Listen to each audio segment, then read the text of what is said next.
মা বিনে কেউ নিঃস্বার্থে ভালোবাসে না।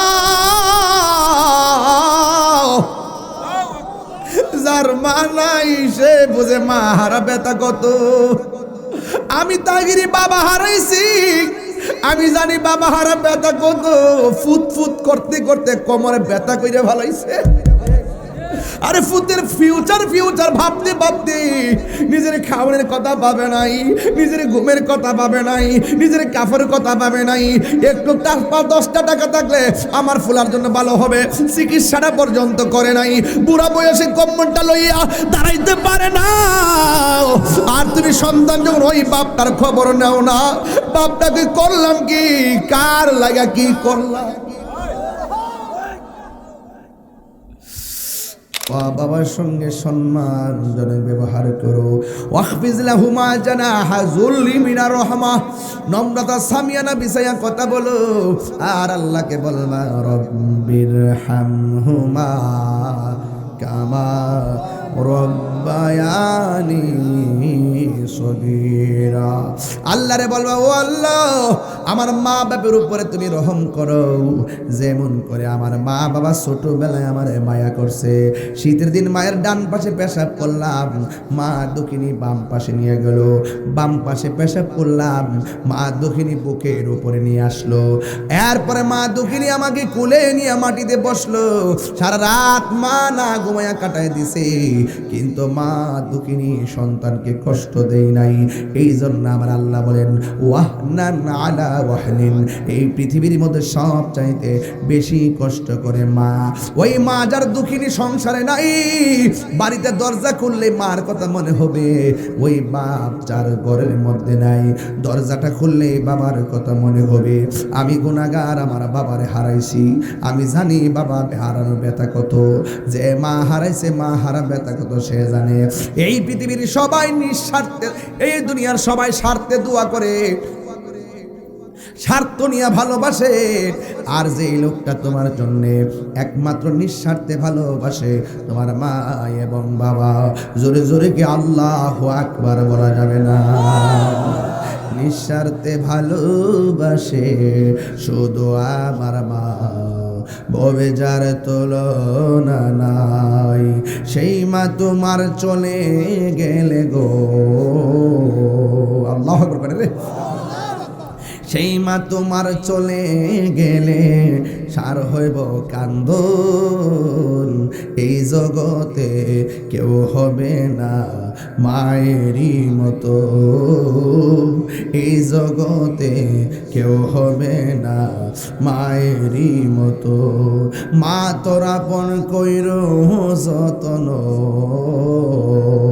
মা তোরা আপন কইর যতন, মা অমূল্য এই জগতে কেউ হবে না মায়েরই মতো। ওই আবু হুরায়রা রাদিয়াল্লাহু তাআলা আনহু নবীর কাছে আয়েশা দুইটা চোখের পানি ফলায়া ফলায়া কান্দে।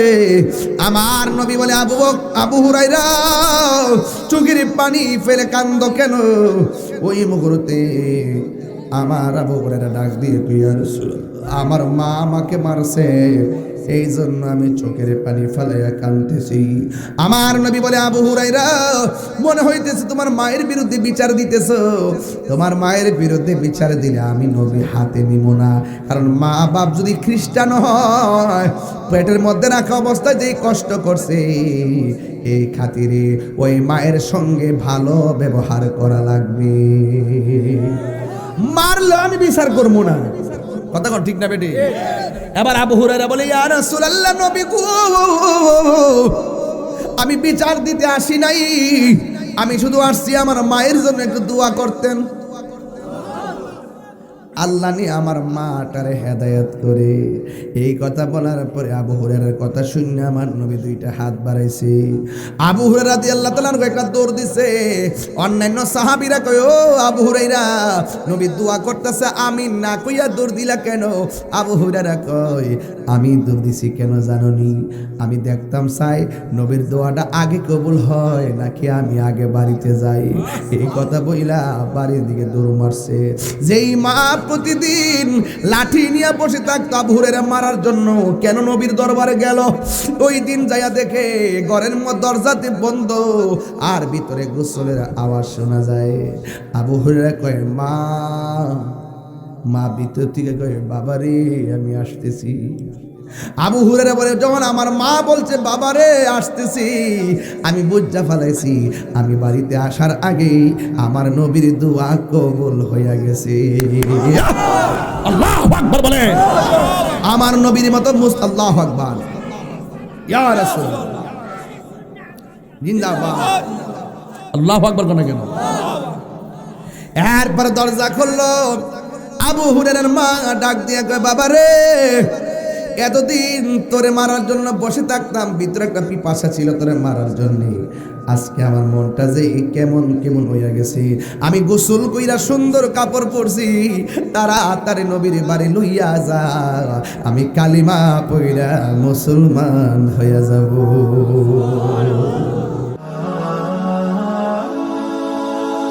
Birampur HD media, the Islamic YouTube channel. যেই মহান রব্বুল আলামিন আপনাদের আমাদের সকলকে আজকের এই মাহফিলে আসার সুযোগ দিয়েছেন, শুকরিয়াতান পড়ুন আলহামদুলিল্লাহ। লাখ কোটি দরুদ ও সালাম ওই নবীজি নূরানি কদম মোবারকে, যিনি হায়াতুন নবী, নূর নবী, গায়েবের খবর দেনেওয়ালা হুজুরপুর নূর সাল্লাল্লাহু আলাইহি ওয়াসাল্লাম,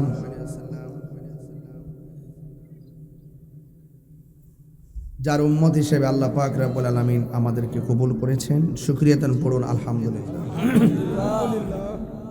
গত বছর এই মাহফিলটি আমার ছিল, গত বছর না কয়েকদিন আগে, কয়দিন, অক্টোবরের 5 তারিখে এই মাহফিলটি ছিল।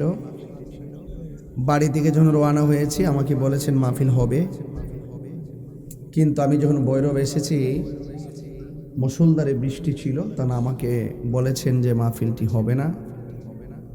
আমি ভৈরব থেকে বাড়িতে ফিরে চলে গেছি।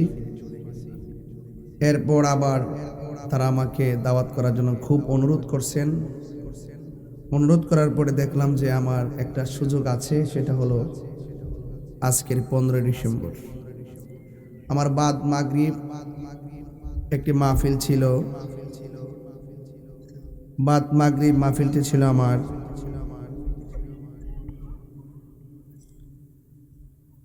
ছন্টিয়া চকপাড়া জামালপুর। আজকে আমার বয়ানের টাইম ছিল বাদ মাগরিব। রাস্তায় জ্যামের কারণে এই সময়টা আমার জ্যামের মধ্যে চলে যায়। ভৈরব থেকে ওই মাহফিলে যেতে লাগবে প্রায় 5.5 ঘন্টা। তো ওখানে যাইতে যাইতে আমার প্রায় বেজে যাবে প্রায় 12:30টার মতো। এই দিক দিয়ে আবার তাদেরকে সময় দিয়ে রাখছি 12টার সময়, ঠিক না? এই মাহফিল সময় দিছি 12টা, আর ওই মাহফিল সময় দিছি বাদ মাগরিব।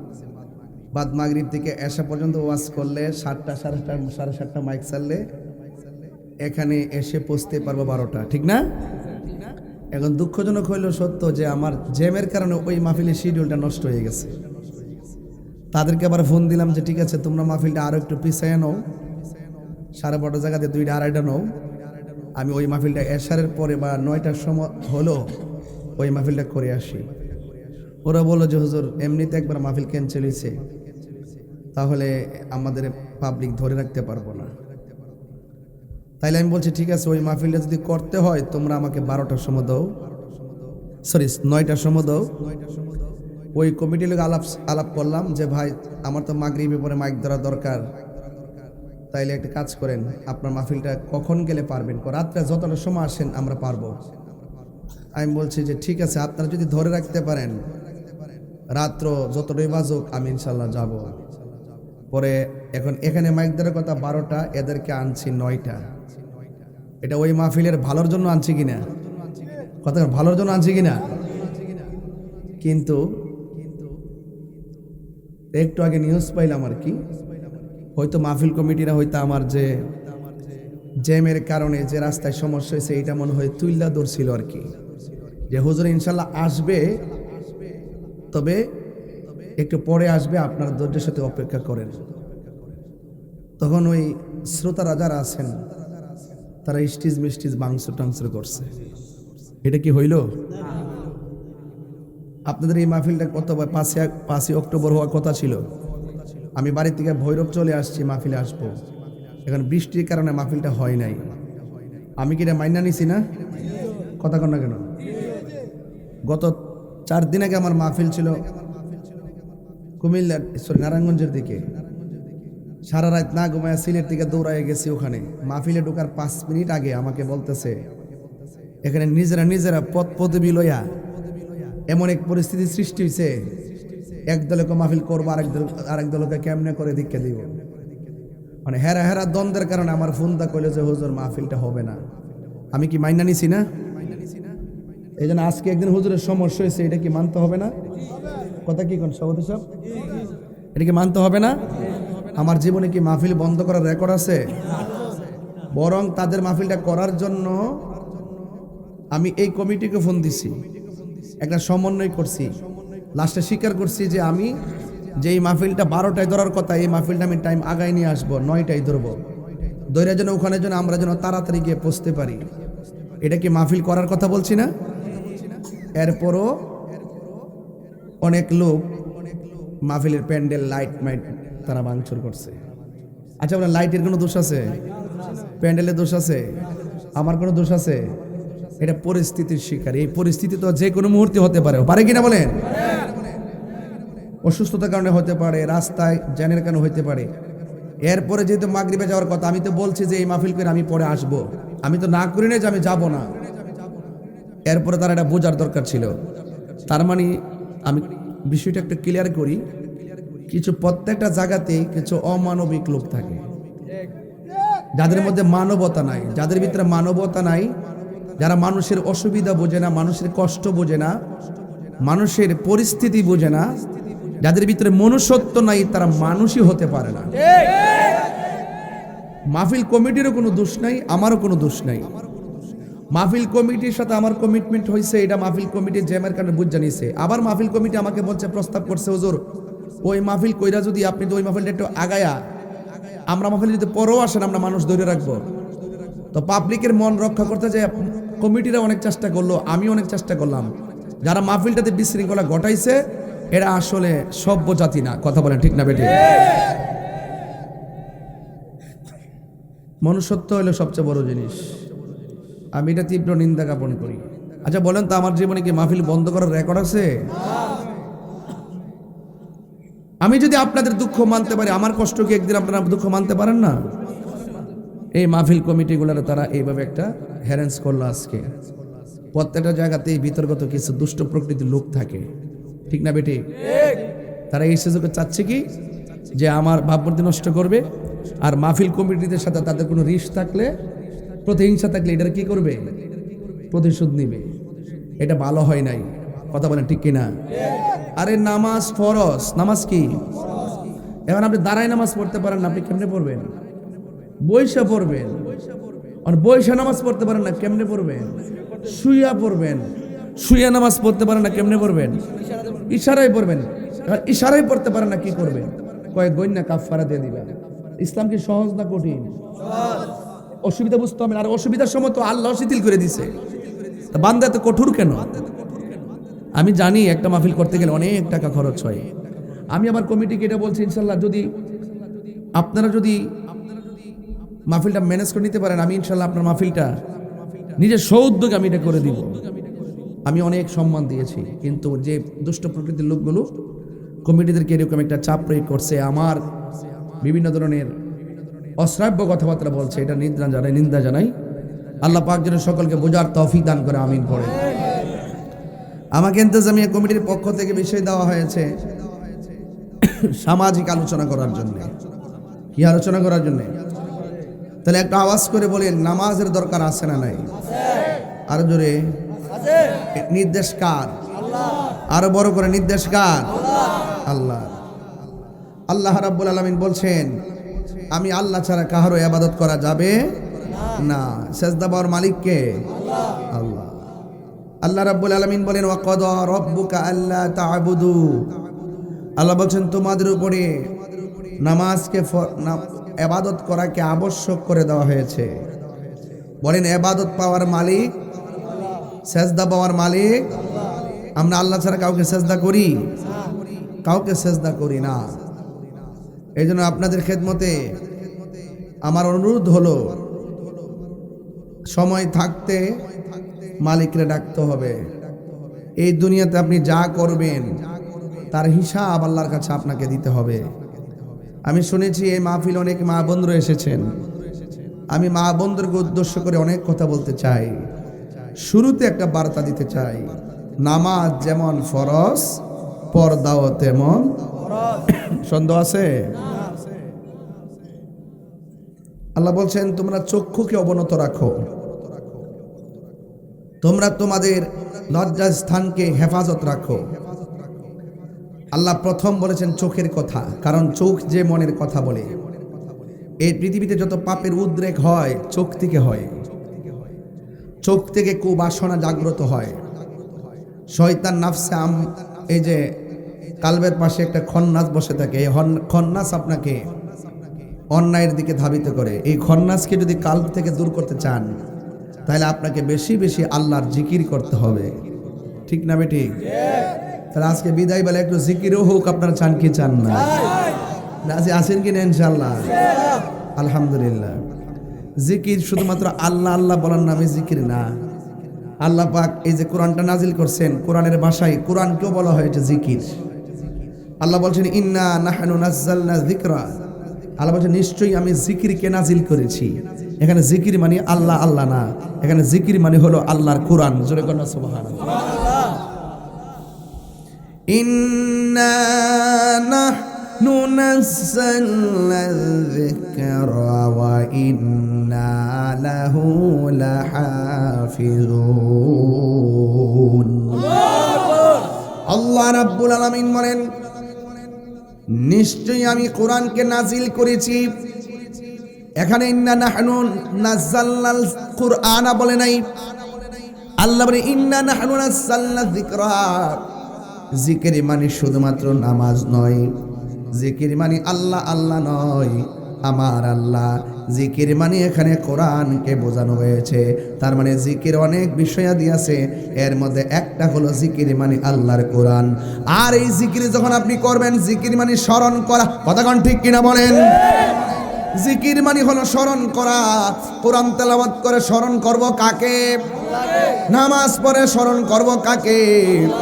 আল্লাহ রাব্বুল আলামিন বলেন ফাযকুরুনি আযকুরুকুম ওয়াশকুরুলি ওয়ালা তাকফুরুন। আল্লাহ রাব্বুল আলামিন বলেন নিশ্চয়ই আমি আল্লাহ বলেন তোমরা যদি আমি আল্লাহকে স্মরণ করো, আমি আল্লাহও তোমাদেরকে স্মরণ করব। আমরা আল্লাহকে স্মরণ করব নামাজের মাধ্যমে, আর আল্লাহ আমাদেরকে স্মরণ করবে আমাদের জীবনের গুনাহগুলো ক্ষমা করে দেওয়ার মাধ্যমে। আমাদের গুনাহ আছে না নাই? যা কেউ দেখে না, দেখে কে? এমন কিছু গুনাহ করছো ডানের মানুষ জানে না, বামের মানুষ জানে না, মা জানে না, ভাই জানে না গো, জানে একজন, তিনি কে? এই জন্য আল্লাহকে ফাঁকি দেওয়া যাবে না। এই জন্য আল্লাহ বলেন আমি আল্লাহ তোমাদের উপরে ইবাদত করাকে আবশ্যক করে দিয়েছি। এই জন্য ইবাদতের মধ্যে সর্বোত্তম ইবাদত হলো নামাজ। এই নামাজের দরকার আছে না না? হ্যাঁ বন্ধুগণ, নামাজ হলো আল্লাহর কাছে সেরা ইবাদত। কেন? কারণ এই নামাজটা বান্দার জন্য হাজিরা। বান্দার জন্য কি? আমার দেশে ফ্যাক্টরি আসেনি, 20 দিন যদি চাকরিতে না যায় বেতন দেয়নি, বেতন কাটতে মালিকানা পাইয়া, অথচ আমার আল্লাহর হাজিরা দিতে বলছে দৈনিক কয়বার? কেন? আল্লাহকে বান্দা খাইবি, ঘুমাইবি, চলবি, কিন্তু মাঝে মাঝে 1 বার আইসা, 3 বার আইসা, 5 বার আইসা কপালটার নাক দিয়ে নাকটারে মাটির মধ্যে লাগাইয়া কবি, আমি আল্লাহ তোর রব, তুই আমার বান্দা। বাস হাজিরা হয়ে গেল, হাজিরা হয়ে গেল। এই জন্য নামাজটা শুধুমাত্র হাজিরা। এই হাজিরা যে দিনের পর দিন বন্ধ করতেছেন, রাইতের পর রাত বন্ধ করতেছেন, আমার আল্লাহ কি আপনার রিজিকের দরজায় তালা মারছে? ইচ্ছা করলে ফজর নামাজ না পড়ে যারা ঘুমায় থাকে, ঘুমের ঘরে আমার আল্লাহ প্যারালাইসিস করে ফালাই রাখতে পারে কি পারে না? আরে বান্দা ক্ষমতা পাইয়া হাজিরা না দিলে বেতন কাইটা দে, কিন্তু আমার আল্লাহ হাজিরা না দেওয়ার কারণেও তোমার সকালবেলা খাওয়াইতেছে, দুপুর বেলা খাওয়াইতেছে, রাইতের বেলা ঘুম পাড়াইতেছে। ইচ্ছা করলে কিন্তু একটা মাছের কাটা গলায় লাগাইয়া তোমার রিজিকের দরজায় তালা মারতে পারে। আল্লাহকে আমি মারি না কেন জানোস নি? আমি আল্লাহ তোর চেহারাটারে নিজের হাত দিয়া বানাইছি, মায়া করে বাসায় রাখি দিকে না চড়েছি, নাইলে বাসায় রাখলো আতরুলা ল্যাংরা বানায় বাসায় রাখতে পারতো। কথা কোন ঠিক কিনা? ইন্নাল্লাহা ইউমাহিলু ওয়া লা ইয়ামহুল, আল্লাহ ছাড় দে কিন্তু ছেড়ে দেই না। দুনিয়াতে নামাজ না পড়ছো, খাওয়াইছে, ঘুম পাড়াইছে, তার মানে ভাববেন না হাসরের ময়দানে বাচ্চা যাইবেন। আল্লাহ কইবা দাঁড়া, একটা কদম দেওয়া যাবে না, সামনে হিসাব দিতে হবে। এই জন্য আমার নবী, আপনার নবী মেরাজ যাওয়ার সময় আল্লাহ রাব্বুল আলামিন বলেন, বন্ধু গো, আমি আপনারে এত সুন্দর জায়গায় আনছি, এত সুন্দর জায়গা পৃথিবীর কাউকে আনি নাই, কেউ জায়গাটা দেখে নাই, কেউ জায়গাটার মধ্যে হাঁটে নাই। আল্লাহ ও বন্ধু, একমাত্র আপনাকে এনেছি।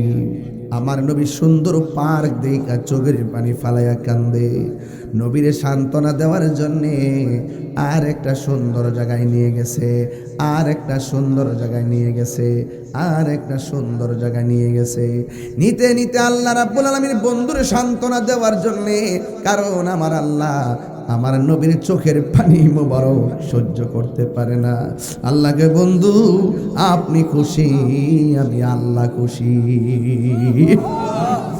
এই জন্য আমার যুবক ভাইয়েরা 17টা জায়গায় নবীর ঘুরাইয়া ঘুরাইয়া সব দেখাইছে। এরপরে নবীকে আল্লাহ প্রশ্ন করে, বন্ধু গো,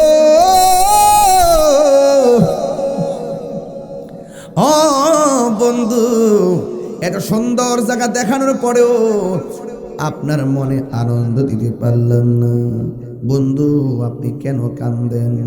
আমার নবী বলে, আল্লাহ গো, আল্লাহ, আমি নবী এত সুন্দর জায়গা দেখেছি, আমার গুনাহগার উম্মত তো এত সুন্দর জায়গা দেখি নাই, আমার উম্মত ছাড়া আমার কোনো কিছুই ভালো লাগে না। আল্লাহু আকবার। এবার আল্লাহ ডাক দিয়ে কে, বন্ধু রে, ও বন্ধু, আপনার উম্মতের জন্য আমি আল্লাহ 5 ওয়াক্ত নামাজ দিয়া দিলাম। সুবহানাল্লাহ করা রে। ফজরের নামাজের ফরজ কয় রাকাত? 2 রাকাত। যোহরের নামাজের ফরজ কয় রাকাত? 2 আর 4 কত? 6। আসরের ফরজ কয় রাকাত? 6 আর 4 কত?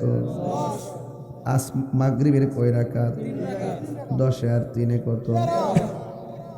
এশারের নামাজের কয় রাকাত? 13 আর 4 কত? আল্লাহ নবীরে ঘুরাইছে কয় জায়গায়? আল্লাহ কয়, ও বন্ধু, আপনার উম্মতের মধ্যে এই জায়গায় আপনাকে আনছি, কেউ জায়গাটা দেখে নাই, এই জায়গা দেখে আপনি উম্মতরে স্মরণ করছেন। আপনার উম্মতরে যাইয়া বলবেন 5 ওয়াক্ত ফরজের মালা গলায় লাগাইতো, আমি আল্লাহ আপনাকে কথা দিলাম, আপনার উম্মতগুলাকে 17টা জায়গা ঘুরাইয়া ঘুরাইয়া আমি আল্লাহ নিজে জান্নাতের টিকিট দিমু। এই নামাজ দরকার আছে না নাই? তাই এই টিকিটের দরকার আছে না নাই? যারা বাড়িতে ঘুরা ঘুরা জান্নাতের টিকিট বেচা আছে না নাই? এই টিকিট এই টিকিট নাকি? মেজাজটা যে খারাপ আমার, সারা জীবন কিতা ওয়াজ করলাম, এবারে ওয়াজ উঠা কবর বলে দুইটা প্রশ্ন করব, ওমা দিনুকা, সারা জীবন পড়ছি তোমার ধর্ম কি, এই বেটা ওয়াজ করে কবর বলে জিগাইব ওমা দিনুকা মানিল তোমার দলের নাম কি? জুতার ব্যবসা বহুত বালা, এই ধর্ম ব্যবসার থেকে।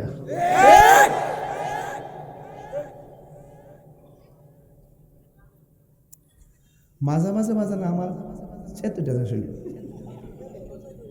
সেতুরি না, আমি আস্তে আস্তে বাস করতেছি না, আমি বোঝায় ফানির মতো বাস করতেছি, ফানির মতো।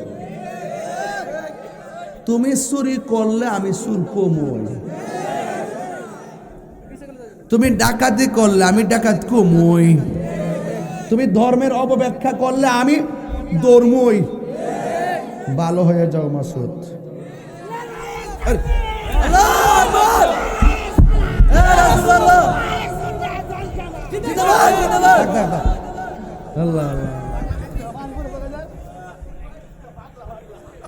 না চিনে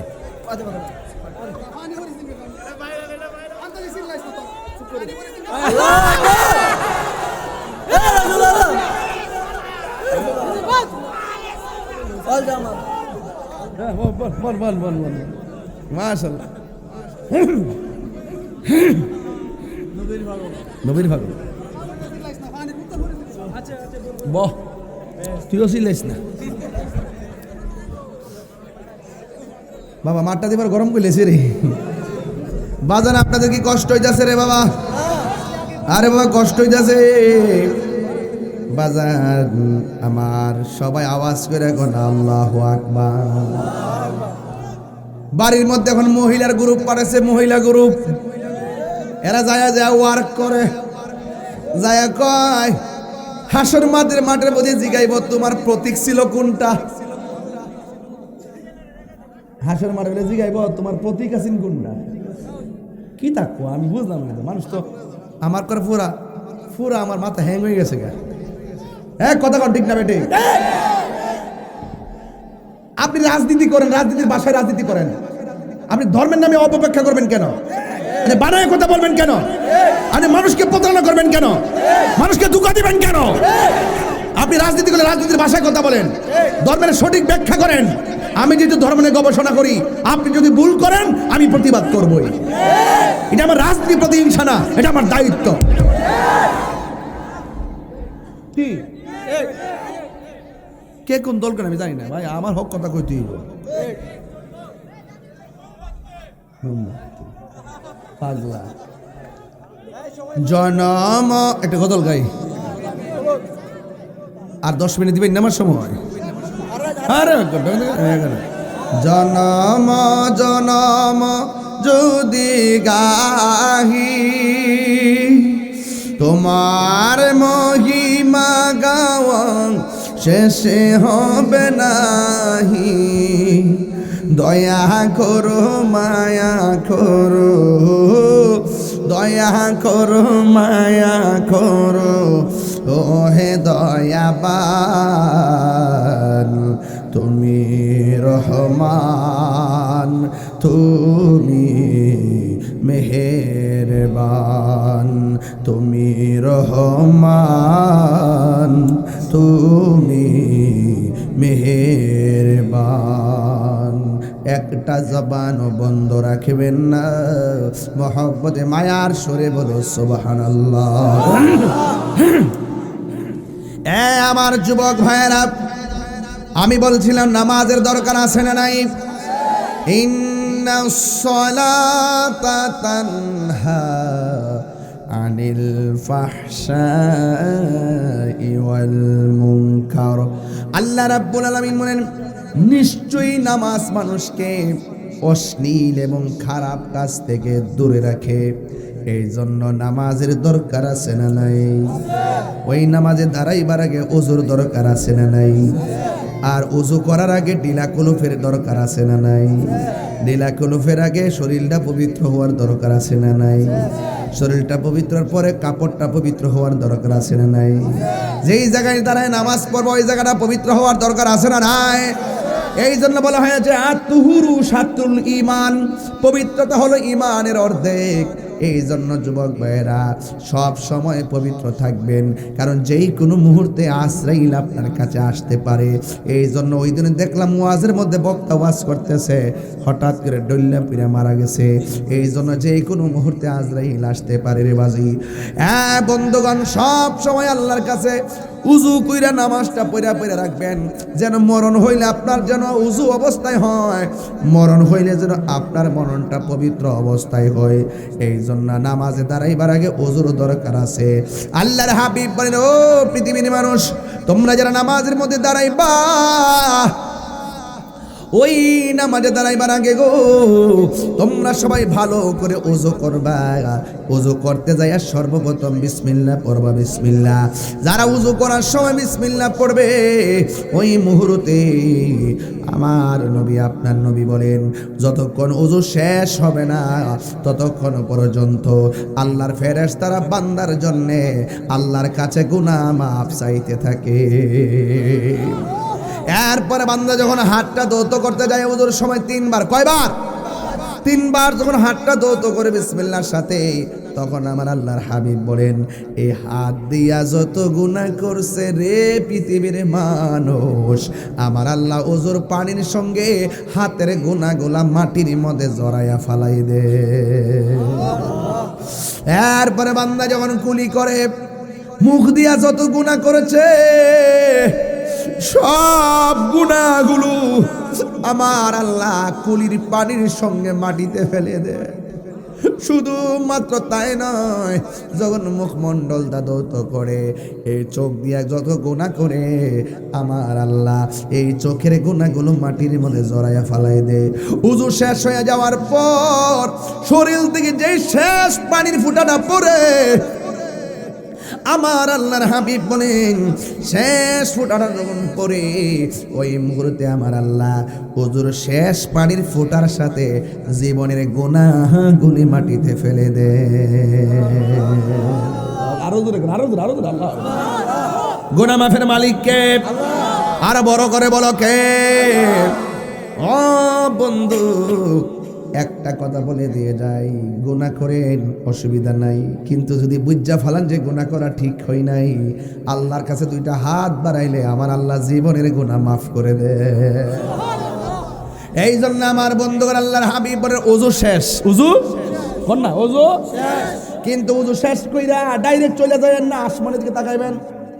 আসমানের দিকে তাকায় যখন কালিমায়ে শাহাদা পড়বেন, আমার আল্লাহ রাব্বুল আলামিন আপনার জন্য আকাশের 7টা দরজা নয়, আমার আল্লাহ রাব্বুল আলামিন হাবিব বলেন, ওই ওযুকারী যখন আসমানের দিকে তাকাইয়া যখন আশহাদু আল্লা ইলাহা পড়বে, শাহাদা পড়বে, আমার আল্লাহ তার জন্য 8টা জান্নাতের দরজা খুলে দেয়।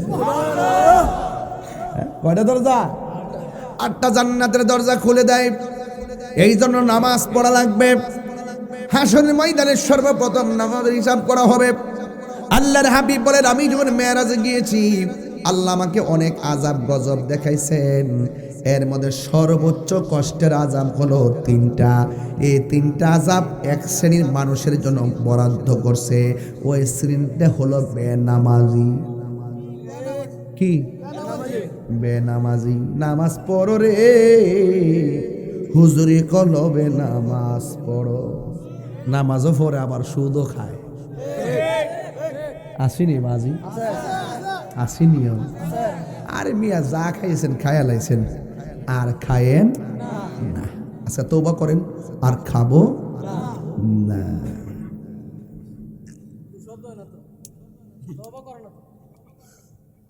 তুই রাখছ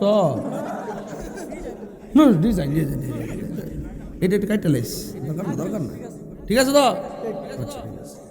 আমি কয়া দেওয়া যায় আর কি, আমি আবার ব্যান ট্যান লাগাই দিতাম, হুল্লা দেওয়া যায়, সংশোধন করি আর কি। قل إن صلاتي ونسكي ومحياي ومماتي لله رب আলামিন।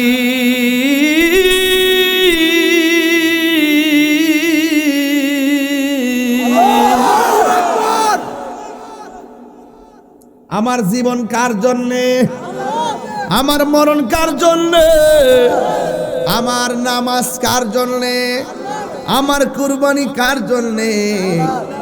একমাত্র আল্লাহর জন্যে। এই জন্য আমি বলছি নামাজ পড়ো রে, হুজুরি কলবে নামাজ পড়ো। যেই নামাজে নবী নাই রে, সেই নামাজ কেউ পড়ো না রে। নামাজেই নামাজের সরল পথে আনতে পারি। ঠিক না রে? ঠিক না? কি বুঝাইতাম রে বাজার নামাজের ওয়াজ। এই জন্য আমি আজকে ইবাদত দিয়ে ওয়াজ শুরু করছি। কষ্ট হচ্ছে আপনাদের? এই নামাজ দরকার আছে না নাই? এই জন্য আমি বলছি নামাজ পড়ি। নামাজের মধ্যে এমপিকে সালাম দিলে নামাজ হবে, মন্ত্রীকে সালাম দিলে, চেয়ারম্যানকে সালাম দিলে, মেম্বারকে সালাম দিলে, ওই কাউন্সিলরে সালাম দিলে, হ্যাঁ কাউরে সালাম দিলে নামাজ হবে না। কিন্তু আমার নবীরে সালাম না দিলে নামাজ বাতিল হয়ে যায়। নামাজে সালাম নেই না আল্লাহ পাকে, নামাজে সালাম ওয়াজিব করলো নবীজিকে। হাইরে আমার নবী বলে উম্মত আমি সব আযাব দেখছি, একটা আযাবের কথা কই। নবী বলে আমি যখন মেরাজে গেছি, নবী জান্নাত দেখছেনি। হাসা ওই বিশ্বাস আসেনি? আহলে সুন্নাত ওয়াল জামাত, আহলে সুন্নাত ওয়াল জামাত, সুন্নিরা এটা বিশ্বাস করে। নবী বেহেশতে যায় দেখে একজন মানুষের পায়ের আওয়াজ শোনা যায়। সুবহানাল্লাহ বলে রে। হায় রে, তখন শুধু নবী একা। নবী কয় আমি যখন জান্নাতে গেছি, যাইয়া দিকে একটা মানুষের পায়ের আওয়াজ শোনা যায়। নবীরে প্রশ্ন করি ইয়া রাসূলুল্লাহ, নবী গো কার পায়ের আওয়াজ শোনা যায়? এবার আমার নবী বলে ও পৃথিবীর মানুষ, আমি যখন বেহেশতের রুমে রুমে গেলাম, যাইয়া দেখি আমার প্রিয় সাহাবী হযরতে বেলালের পায়ের আওয়াজ শোনা যায়। দুনিয়াতে নবী আয়েশা বলে বেলাল তুমি কি এমন আমল করো, চলাফেরা করো, দুনিয়ায় আওয়াজ হয় জান্নাতে? কি মজা লাগেনি? মজা লাগবে, আরো লাগবে। আজকে ওয়াজ হইতেছে হাকিকতে নামাজ। আলে আপ্পি করে কখনো দাগ ফালাইলে কাম হইতো না। বেদ বুঝ নামাজে হারণ লাগবো। কথা কোন ঠিক না বেডে?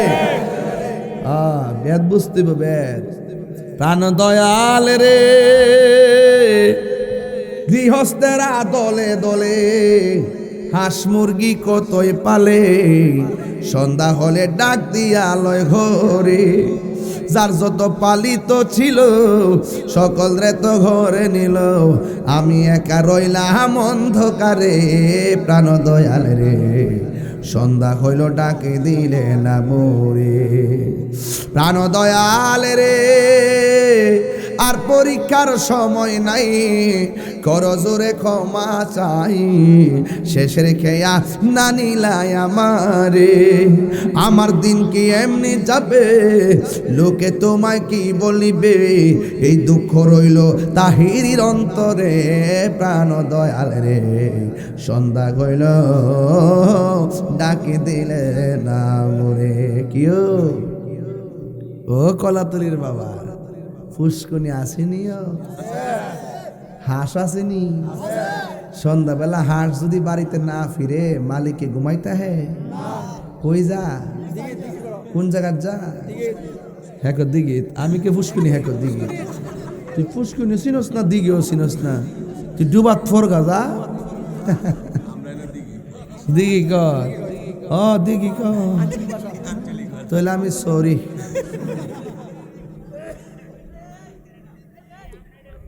আজকে জিকির বলি নি বলা মান্ডি রাগ বাবা। ফুসকুনি বা দিঘির মধ্যে হাঁস গেলে সন্ধ্যাবেলা না ফিরলে মালিকে খুঁজতে যায় কি যায় না? যাই কো সুই সুই তই তই কই নিও তই তো হাসে ক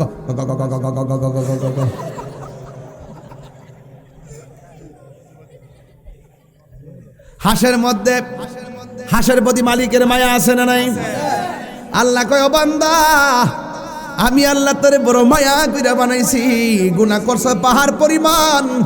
লা তাকনাতু মির রাহমাতিল্লাহ,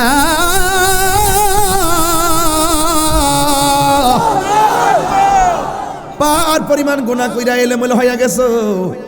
আল্লাহকে বান্দা আমার রহমতিকে নিরাশ হইস না, পাহাড় পরিমাণ গুনাহ কইরা তোরা চলে গেছিস বহুদূর, মসজিদে আয়স না, আমার খবর লস না। ও বান্দা আমি তোরে বড় মায়া কইরা বানাইছি, আমার আল্লাহকে রহমতিকে নিরাশ হইস না, ডাকতাছি আয় আয় তওবা কর, গুনাহ মাফ করে দিব। দুনিয়ার মালিকের হাঁসের প্রতি কত মায়া। আল্লাহ কয় ও বান্দা ফি আইয়ি সূরাতি মা শা আর ওয়াক্কাবাক, আল্লাহকে বান্দারে আমি আল্লাহ তোর চেহারাটারে বড় সুন্দর করে বানাইছি, নিজের হাত দিয়ে বানাইছি। এত সুন্দর চেহারা আমার আল্লাহ কত মায়া করে জাননি। বন্ধুরা রে আমার, ও কলাতলের বাবা, পাহাড় পরিমাণ গুনাহ করতে সময় লাগে, কিন্তু আমার আল্লাহ ক্ষমা করতে একটা সেকেন্ডও লাগে না, ঠিক কিনা? লাগে ও লাগে না? আমার আল্লাহ ক্ষমা করতে সেকেন্ডও লাগে। এই জন্য এই নামাজের দরকার আছে না নাই? ও পৃথিবীর মানুষ, এই জন্য আমি প্রায় মাহফিলের মধ্যে বলি আল্লাহ রাই তৈলে ডরাই, রাতে পোহাইলে ডর বয়স কলি বইলা যায়। দিন রাইতে তোমার বান্দা কলবে যেন পাই, দিন রাইতে তোমার বান্দা কলবে যেন পাই, আল্লাহ রাই তৈলে ডরাই, রাতে পোহাইলে ডর বয়স কলি বইলা যায়। আল্লাহ আমি সৃষ্টি তুমি স্রষ্টা, আমার কিবা সাধ্য, যখন তখন উইরা যাইতে কলা তলি বাধ্য, ঠিক না? আল্লাহ আমি সৃষ্টি তুমি স্রষ্টা, আমার কিবা সাধ্য, যখন তখন উইরা যাইতে এই তাহিরি বাধ্য। সব ক্ষমতার প্রতিপাদ্য হর হামেশা গায়, আল্লাহ রাই তৈলে ডরাই, রাইতে পোহাইলে ডর বয়স কলি বইলা যায়। দিনে রাইতে তোমার বান্দা কলবে যেন পায়। আল্লাহু আকবার কোন তিনবার, আল্লাহু আকবার, আল্লাহু আকবার। আমার আল্লাহর দয়া আছে না নাই? ওই যুবক আমার নবী কয় মেরাজে যাইয়া অনেক আযাব দেখেছি, তবে কবরের আযাব বড় ভয়ঙ্কর। আমি দেখেছি কবরের ভিতরে সবচেয়ে বেশি তিনটা শাস্তি হবে, কার জানেনি? কইবে নামাজির। তাইলে ওই নামাজ আমরা চাই কি চাই না? এক নম্বর শাস্তি হলো ডান পাশের মাটিগুলো এক প্রান্তে যাবে, বাম পাশের মাটিগুলো আরেক প্রান্তে যাবে। দুই পাশের মাটি তোমার এমন জোরে একটা চাপা মারবো রে, একবার ডান পাশের হাড্ডিগুলো বাম পাশের হাড্ডির ভিতরে ঢুকে যাবে। ও মাগো, চিরদিন অন্ধকার কবরে 5টা কাপড় লইয়া পইরা থাকবা, কেউ তোমার খবর নিবে না গো আম্মা। এই জন্য আমরা সবাই নামাজের দরকার আছে না নাই? এক নম্বর শাস্তি হলো ডান পাশের মাটিগুলো এক প্রান্তে যাবে, বাম পাশের মাটিগুলো আরেক প্রান্তে যাইয়া এমন জোরে তোমারে মাটি চাপা মারবো, একবারে ডান পাশের হাড্ডি বাম পাশের হাড্ডির ভিতরে ঢুকে যাবে, বাম পাশের হাড্ডি ডান হাতের ভিতরে ঢুকে যাবে। আর কবরের মানুষটা এমন জোরে একটা চিৎকার মারে কেবল আল্লাহ, আর পারি না গো, আর পারি না, পারি না। ও বন্ধু এই কথা বইলা বইলা কান্না করবে, কিন্তু একটা কথা মনে রাখবেন, কবরে গেলে আর ফিরে ঘরে আসার সুযোগ নাই। কথা কোন ঠিক কিনা? হ্যালো হ্যালো, এই মাইকের সাউন্ড করি না? ঠিক আছে, সাউন্ড ঠিক আছে। ইকোটা একটু কমাও, ভলিউমটা বাড়াই দাও। শুকরান, আল্লাহু আকবার। এই জন্য 2 নম্বর শাস্তি হলো কবরের মাটি তোমাকে এমন জোরে চাপা দিব, ও যুবকের দল, ওই চাপার কারণে তোমার হাড্ডিগুলা গোড়া হয়ে যাবে। আর আপনার আমার জন্য শুনেন, কবরের ভিতরে জাহান্নামের আগুনের তাপ দিয়ে দিবে। এই তাপ আপনি সহ্য করতে পারবেন না। ও বন্ধুরে, শুধুমাত্র তাই নয়, ওই কবরের ভিতরে বিচ্ছু ঢুকাইয়া দিবে। এই কবরের কষ্টের ভাগ পৃথিবীর কোনো মানুষ নিবে না। দুনিয়ার সন্তান টাকার ভাগের জন্য পাগল। কথা কোন ঠিক কিনা? দুনিয়ার মানুষ সম্পত্তির ভাগের জন্য পাগল, কিন্তু কবরের কষ্টের ভাগ কেউ নিবে না। এই কবরে যাওয়ার আগে নামাজের দরকার আছে না? না, কার কার দরকার আছে 2 হাত তুলে দেখ। সাউন্ড বাড়াই দাও।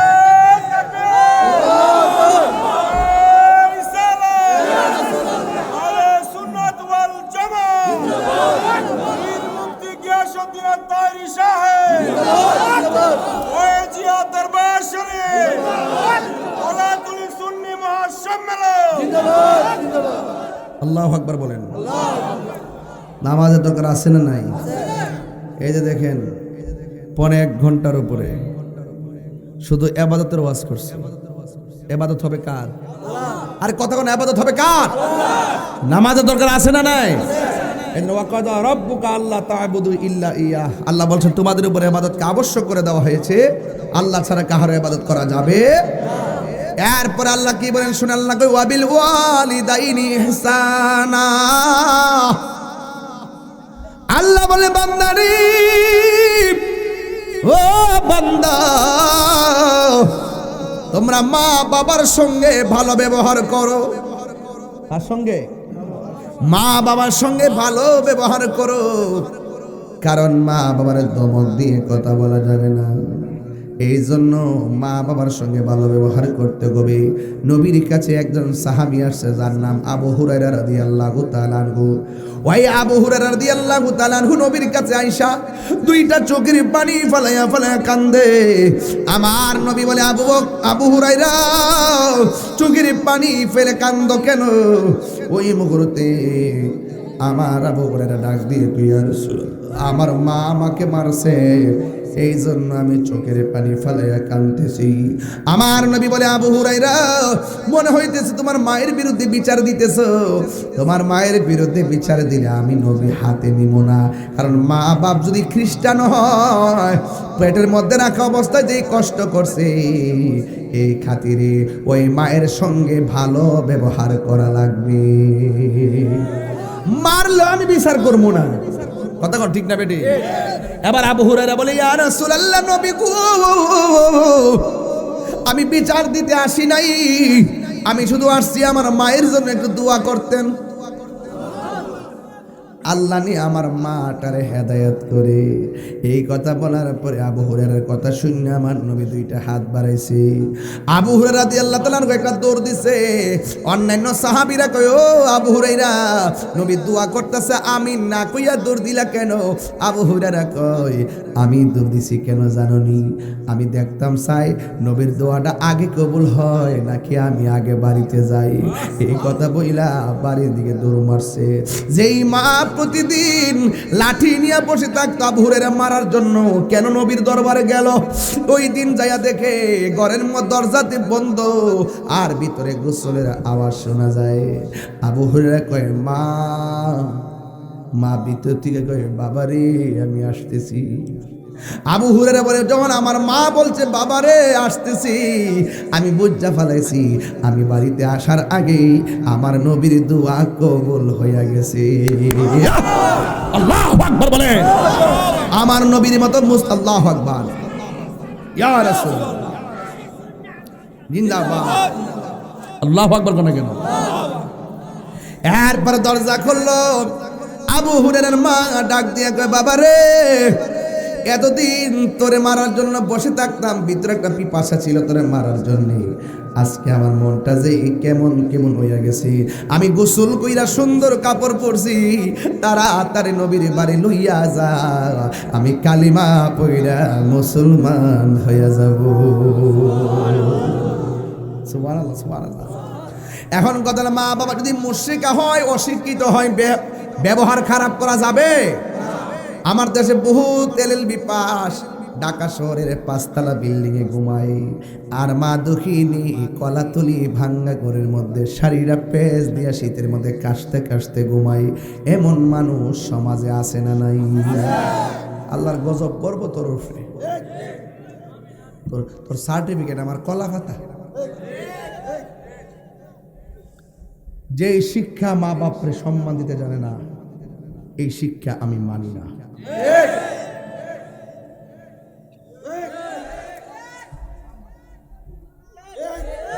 ছেলে যখন বেকার থাকে, তাই শোনেন, ছেলে যখন বেকার থাকে তখন মা বাপরে খুব সম্মান দেয়।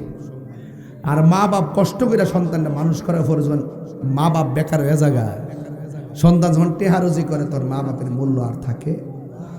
এই জন্য আল্লাহ কয়, ইম্মা ইয়াবলুগান্না ইনদাকাল কিবরা আহাদুহুমা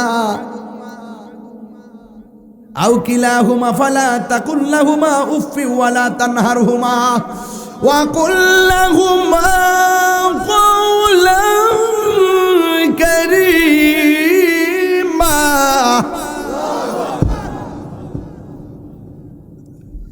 মা বাবার দুইজন যদি বুড়াও হইয়া যায়, মা বাবার সঙ্গে খারাপ ব্যবহার করা যাবে, ধমক দিয়ে কথা বলা যাবে না। এখন বলবেন, হুজুর কি ব্যবহার করব? তখন আমার যুবক ভাইরা, আমার আল্লাহ বলেন, ওয়া কুল লাহুমা কওলান কারীমা। মা বাবার সঙ্গে সম্মানজনক ব্যবহার করো। ওয়াখফিজ লাহুমা জানাহা যুল্লি মিনার রাহমাহ, নম্রতা সামিয়ানা বিছায়া কথা বলো। আর আল্লাহকে বলবা, রব্বিরহামহুমা কামা রব্বায়ানি সগীরা। আল্লাহরে বলবা, ও আল্লাহ, আমার মা বাবার উপরে তুমি রহম করো, যেমন করে আমার মা বাবা ছোটবেলায় আমার মায়া করছে। শীতের দিন মায়ের ডান পাশে পেশাব করলাম, মা দক্ষিণী বাম পাশে নিয়ে গেল, বাম পাশে পেশাব করলাম, মা দক্ষিণী বুকের উপরে নিয়ে আসলো। এরপরে মা দক্ষিণী আমাকে কোলে নিয়ে মাটিতে বসলো। সারা রাত মা না ঘুমায়া কাটায় দিছে, কিন্তু মা দুঃখিনী সন্তানকে কষ্ট দেই নাই। এই জন্য আমার আল্লাহ বলেন, ওয়াহনান আলা ওয়াহনিন, এই পৃথিবীর মধ্যে সব চাইতে বেশি কষ্ট করে মা।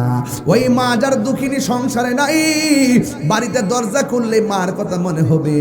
ওই বাপ যার ঘরের মধ্যে নাই, দরজাটা খুললে বাবার কথা মনে হবে। আমি গুনাহগার, আমার বাবারে হারাইছি, আমি জানি বাবা হারানোর ব্যথা কত। যে মা হারাইছে, মা হারা ব্যথা কত সে জানে। এই পৃথিবীর সবাই নিঃস্বার্থে, এই দুনিয়ার সবাই স্বার্থে দোয়া করে, স্বার্থ নিয়ে ভালোবাসে। আর যেই লোকটা তোমার জন্য একমাত্র নিঃস্বার্থে ভালোবাসে, তোমার মা এবং বাবা। জোরে জোরে কি আল্লাহু আকবার বলা যাবে না? নিঃস্বার্থে ভালোবাসে শুধু আমার মা, ববে যার তুলনা নাই, সেই মা তোমার চলে গেলে গো। আল্লাহু আকবার রে। সেই মা তোমার চলে গেলে সার হইব কান্দন। এই জগতে কেউ হবে না মায়েরই মতো, এই জগতে কেউ হবে না মায়েরই মতো। মা তোরা পন কইর যতন, মা তোরা পন কইর যতন, মা অমূল্য এই জগতে কেউ হবে না মায়েরই মতো। ও বাবারি, মা বিনে কেউ নিঃস্বার্থে ভালোবাসে না। যার মা নাই সে বুঝে মা হারা ব্যথা কত। আমি তাগিরি বাবা হারাইছি, আমি জানি বাবা হারা ব্যথা কত। ফুট ফুট করতে করতে কোমরে ব্যথা কইরে ভালাইছে। আরে ফুতের ফিউচার ভাবতে ভাবতে নিজের খাবারের কথা পাবে নাই, নিজের ঘুমের কথা পাবে নাই, নিজের কাপড়ের কথা পাবে নাই। একটু 10টা টাকা থাকলে আমার ফুলার জন্য ভালো হবে, চিকিৎসাটা পর্যন্ত করে নাই। বুড়া বয়সে কম্বলটা লইয়া দাঁড়াইতে পারে না। আর তুমি সন্তান যখন ওই বাপটার খবর নাও না, বাপটাকে করলাম কি, কার লাগা কি করলাম। বাবা গো বাবা, বাবা গো বাবা, বাবা তুমি কেমন আছো ছোট মাটির ঘরে। তোমার কথারে দই মাঝে পড়ছে বারে বারে। বাবা গো বাবা, বাবা গো বাবা, কত আদর কত স্নেহ তোমার কাছে পেলাম, সব কিছু হারিয়ে আজকে নিঃস্ব হয়ে গেলাম। ভালোবাসি তোমায় বাবা, বুকটা যে যাইছি রে।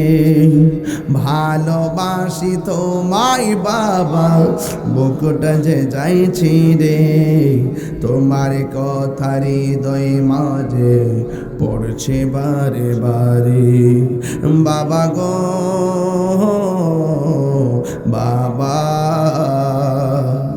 বাবা গো বাবা, এই দরজাটা খুলতে খেয়ে যায় ধোকা।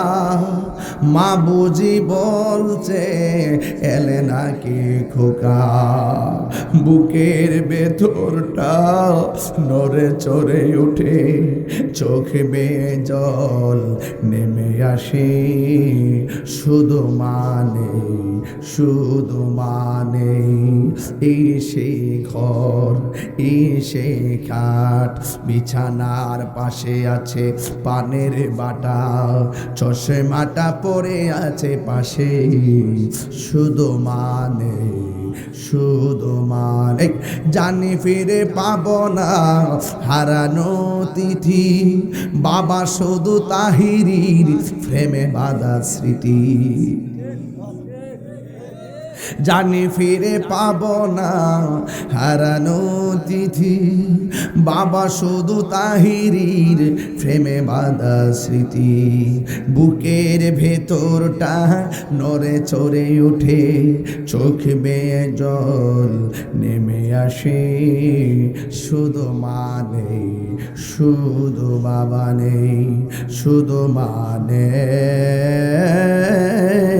শুধু বাবা নেই। যুবক, ওই মা বাপরে কি কষ্ট দেওয়া যাবে? ফিরের কাছে মুড়ি দেয়া বাড়ির মধ্যে গরু লইয়া গেলে কি লাভ হইব? মা বাপরে কষ্ট দিয়া হজে গেলে লাভ হইব? মা বাপরে কষ্ট দিয়া 5তলা বিল্ডিং এ ঘুমাইতেছ। 5তলা বিল্ডিং এ 3-5-15টা রুম। নিচতলায় তুমি থাকো, উপরতলায় জিফুত থাকে। মা খবর নিয়ে দেখে 2টা রুম খালি পড়ে আছে। মা কয় ফুতরে, আমার পেটের মধ্যে তোরে 10 মাস যদি রাখতাম পারছি, আর তোর 5তলা বিল্ডিং এর এত বিশাল বড় রুমের ভিতরে আমার জায়গা হলো না। তোরা 5টা ফুতের আমি একটা পেটের ভিতরে রাখছি, অথচ 5টা ফুতের ঘরের ভিতরে আমার জায়গা দিলি না।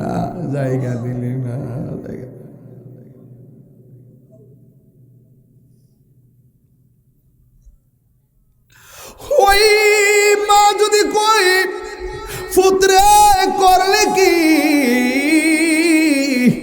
হাত দিলে বদুয়া দেওয়ার লাগতো না, তোর জীবন ধ্বংস হয়ে যাবে। কথা কোন ঠিক কিনা? হাত দিলে বদুয়া দেওয়ার লাগবো। এই জন্য যদি মা বাপরে কষ্ট দিয়ে দেখি, আল্লাহরে কই আল্লাহ মেহেরবানি করে আপনারে মাফ কইরা দাও। আল্লাহর হাবিব একদিন গোরস্তানের মধ্যে গেলেন। স্লোগান দো, স্লোগান দো।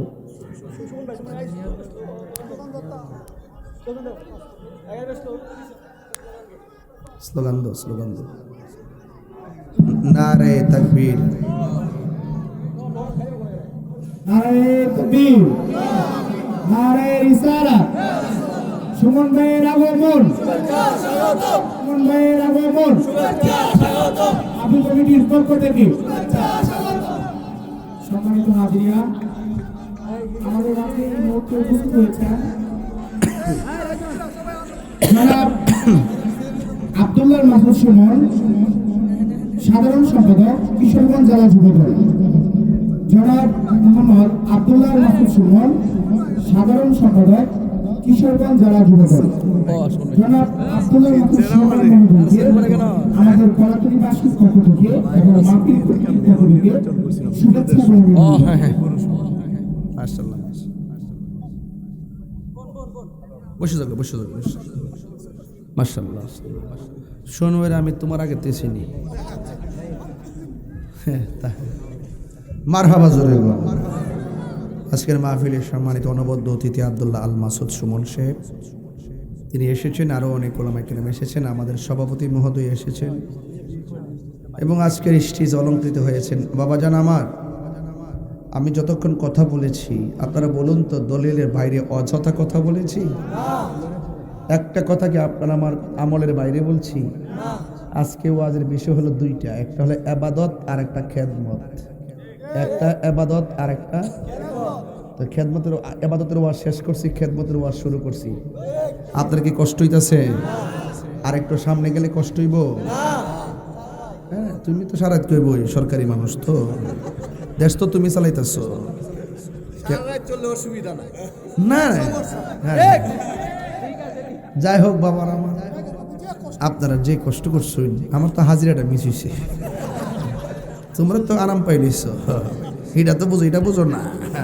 পাগলা এই মাহফিলের কারণে আবার এই মাহফিল বাদ গেছে। কি মনে করো বাইরে বাইরে দমা উঠছে? তাহিরি যদি কোনো অন্য মিস হয়ে গেলে খবর আছে। এই গ্যালারি ভিডিও করে রাখ, এই পুরা গ্যালারি রেডি করে রাখ, কারণ এটা কামে লাগবো, কারণ একটা ইয়া যেতে হয়েছে। আর তুই আর কইতাইছ রে? ও আচ্ছা, আগলা রে আগলা। বাবা আপনার কি কষ্ট হইতেছে? কেউ মা বাপরে কষ্ট দিয়া ফিরের কাছে মুড়ি দিয়া বাড়ির মধ্যে গরু একটা লয়ে গেলে কাম হইব নি? যে হিসাব কইব মা বাপের খেদমত লাগতো না, এটা হিসাব না, এটা ফেসাব। হাত তুলে লাগো, হাত তুলে লাগো, হাত তুলে লাগো।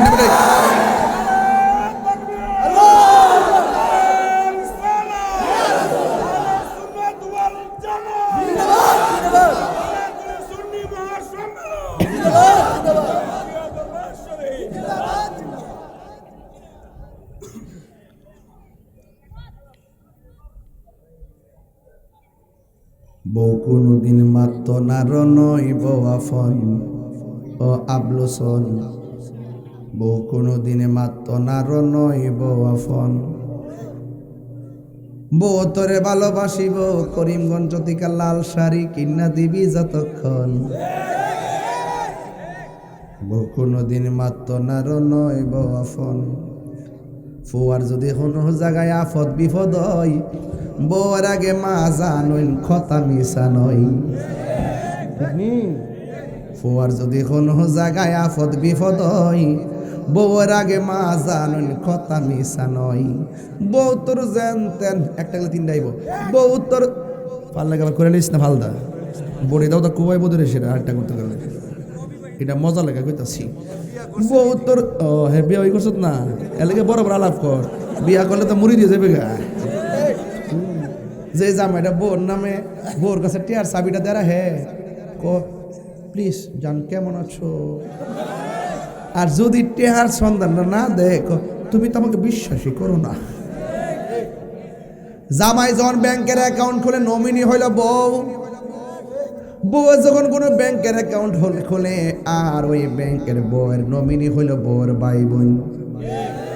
এমন সংসার অনেক জায়গায় আছে না নাই?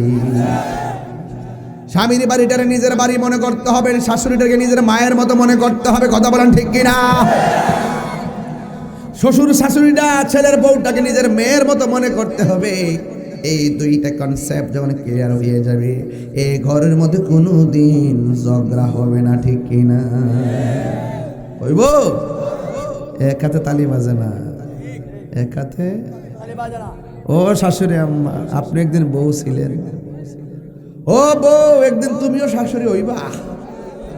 তুমি যদি তোমার শাশুড়িকে হাতের আঙ্গুল দেখাও, তোমার ছেলের বউ একদিন তোমাকে পায়ের আঙ্গুল দেখাবে। কথা বলা ঠিক কিনা?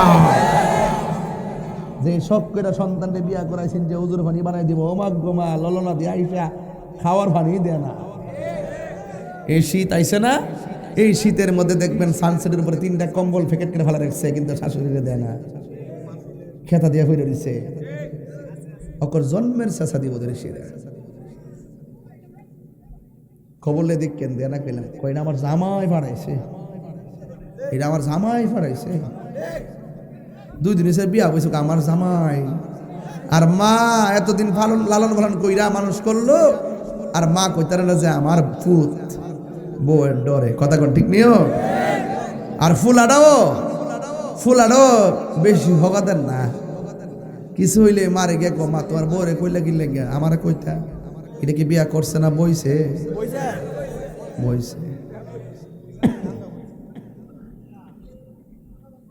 যে ছেলেটা বুদ্ধিমান, সে মা হুনার দরকার আছে।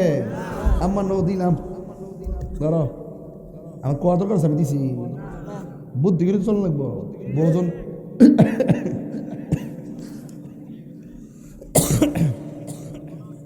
ফুলাক আমার কাছে কইলা না কি লেগে, মা কইতে ফুত, আমি তোর কইতাম রে ফুত। ও বিয়া করে আমার বিয়া করাই আমার আহ্বান হয়েছে। জামাজের বিদেশ থেকে আয়ে মা তখন চেহারা ফাইল চা, আর বউ চা হাতের ফাইল কয়টা গাঁটি আনছে। এই কলাতলে যদি গড়ি, শতকরা 70% পরিবারের ভিতরে অভিযোগ দিব ফুলার বউয়ের বিরুদ্ধে। কথা কোন ঠিক না? 70টা বুড়া বেটি কইব, বেটা কইব যে হুজুর শান্তিতে নাই, আমার ফুটটা আমার কষ্ট দেয়, খবর নেয় না। এক কথা কোন ঠিক না বেঠে? ওই মা বাপরে কষ্ট দিয়া মক্কা মদিনা গেলে কি লাভ হইব?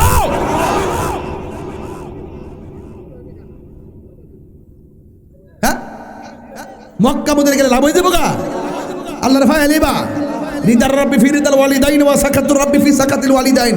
মা সন্তুষ্টি আল্লাহ সন্তুষ্টি, মা বাবার সন্তুষ্টিতে আল্লাহ সন্তুষ্টি। মা বাপের কান্দাইয়া 14 বার হজ করলে কাম হইতো না।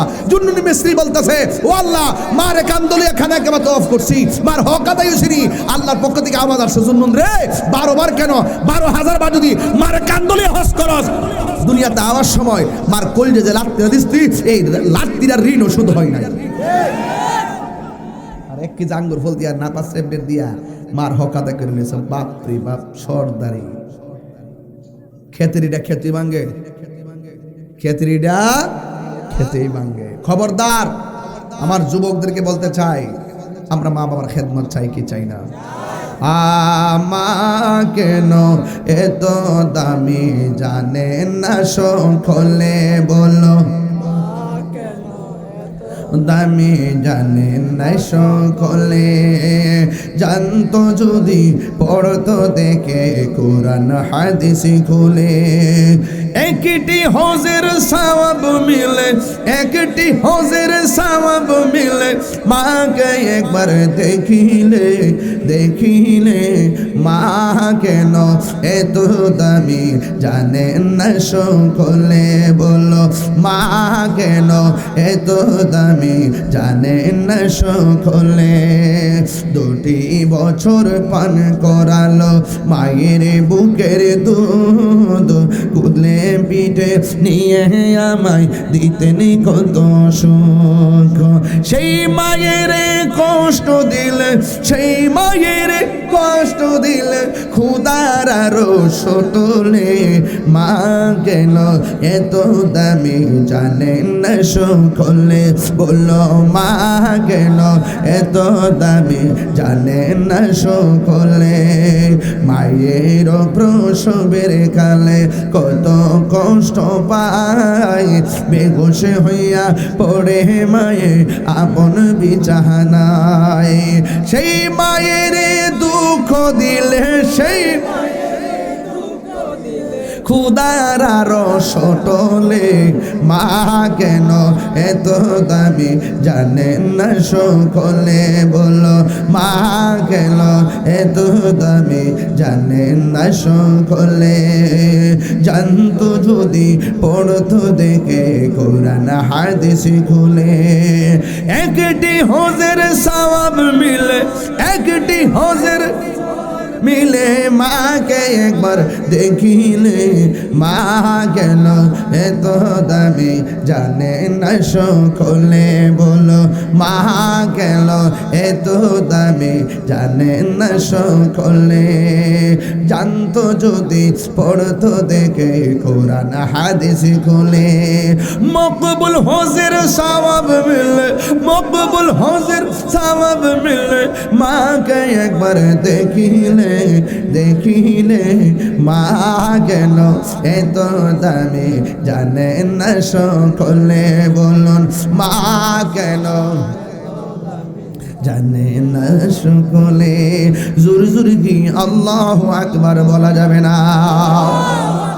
এ বন্ধু, আমার নবী আপনার নবী একদিন গুরুস্থানে গেলেন, যাইয়া দেখে সব কবরের ভিতরে মানুষগুলো আরামে ঘুমাইতেছে। সুবহানাল্লাহ। প্রত্যেকটা দেহের ভিতরে আমার আল্লাহ জান্নাতের গালিচা বিছায় রাখ। আওয়াজ করে কোন আমার নবী উপরে থাকলেও কবরের আযাব দেখার ক্ষমতা আছে না নাই? আমার নবী আপনার নবী ওই গুরুস্থানে গিয়ে সব কবরের দিকে তাকায় তাকায় মুস্কি মুস্কি হাসলেন। আর একটা কবরের কাছে যাইয়া আমার নবী চোখের পানি মুবারক ছেড়ে ছেড়ে কান্না শুরু করলেন। সাহাবীরা ডাক দিয়া কয়, ইয়া রাসূল, আল্লাহু আকবার শুরু হবে, ইয়া রাসূলুল্লাহ নবী গো, ও মায়ার নবীজি, আপনি যে দেখলেন সব কবরের দিকে তাকায়া হাসলেন, একটা কবরের ভিতরে যাইয়া কেন আপনি চোখের পানি ফেলাইয়া কাঁদলেন? এই কথা বলার পরে আমার নবী ডাক দিয়ে কয়, ও সাহাবীরা, তাড়াতাড়ি বাজারে যাও, বাজারে যাইয়া এলান করো এই গুরুস্থানে আপনজনদেরকে যাদেরকে শোয়াইছে সবাই যেন যার যার কবরের পারে এসে দাঁড়ায়। এবার সবাই এসে দাঁড়াইলো। আর সাহাবায়ে কেরাম মনে মনে কল্পনা করেন, কি কল্পনা করেন জানেননি? সাহাবায়ে কেরাম মনে মনে কল্পনা করেন যে এই কবরটাতে কে আসে দেখি, যে এই কবরে আমার নবী চোখের পানি ফালাইয়া কাঁদলো। এবার সাহাবায়ে কেরাম তাকায়া দেখতেছেন এই কবরের ভিতরে কোনো পুরুষ আসে নাই, এই কবরের ভিতরে কোনো ছেলে মানুষ আসে নাই। লাঠির মধ্যে বর কইরা কইরা একটা বুড়া মহিলা কবরের পারে এসে দাঁড়ায় গেছে। আমার নবী ডাক দিয়া কয়, মা গো, ও মা, এই কবরের পারে এসে আপনি দাঁড়াইলেন, আপনি জানেননি এই কবরে কি হইতাছে? তবে আমার নবী ডাক দিয়ে কই, মা গো, এই কবরের মানুষটা আপনার কি লাগে? ওই কবরের মানুষটা আমার ছেলে লাগে। আমার নবী ডাক দিয়ে কই, ও মা, আপনার ছেলে কবরে কি অবস্থা আছে জানেননি? কয়, না জানি না, আল্লাহ এবং তার রাসূল ভালো জানে। এবার আমার নবী ডাক দিয়ে কয়, মা গো, আপনার ছেলে কবরের মধ্যে বড় কষ্টে আছে। এই কথা শুনে মা হিল হিল করে হাসি মারছেন, মুচকি মুচকি হাসতেছেন। আল্লাহর হাবিব ডাক দিয়ে কয়, মা, এই পৃথিবীর সব মমতার মা, আপনি কেন সন্তানের আযাবের কথা শুনে হাসতেছেন? আমার ওই মা ডাক দিয়ে, নবী গো, আমি হাসি কেন জানেন নি? কারণ আমার পোলা যখন পেটে ছিল আমি বড় আনন্দ ছিলাম। প্রসব দেওয়ার সময় কষ্ট দেওয়ার পরে আমি আনন্দ ছিলাম। সন্তানকে তিলে তিলে বড় করলাম, একদিন সন্তান প্রতিষ্ঠিত হয়ে গেছে। ইয়া রাসূলুল্লাহ নবী গো, আমার ছেলে আমার কষ্ট দিতে দিতে এমন জ্বালান জ্বালাইছে, আমি সহ্য করতে না পাইরা আল্লাহরে বলছি, আল্লাহ, যে এই পোলা আমার কষ্ট দে, তুমিও তার কষ্ট দিও। আল্লাহ যে আমার দোয়াটা কবুল করছে, এই জন্য আমার কাছে খুশি লাগতেছে, আনন্দ লাগতেছে। এবার আমার নবী কয়, মা গো, ও মা, আপনার পোলাকে তো আল্লাহ অনেক কষ্ট দিতেছে। এবার নবী ডাক দিয়ে কয়, আল্লাহ গো, আল্লাহ, একটা বারের মতো কবরটার ফাঁক কইরা দাও, যেন মা তার সন্তানটারে দেখে। এবার নবীর মতো মুস্তাজিবুদ দাওয়া কেউ নাই।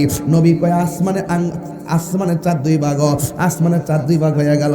নবী কয় ডুবন্ত সূর্য আমার আলীর জন্য আসরের টাইমে চলে আসো। আসরের টাইমে মাগরিবের পরে সূর্য আসরের টাইমে চলে আসছে।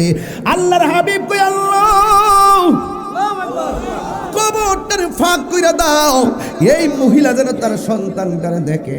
ও পোলাপান শূন্য যাও, মা বাপরে যতই কষ্ট দাও, একটা বার আম্মাকে ডাক দিলে যে এই মানুষটার পাহাড় পরিমাণ কষ্টটা দূর হইয়া যায়। এটার নাম হলো মা।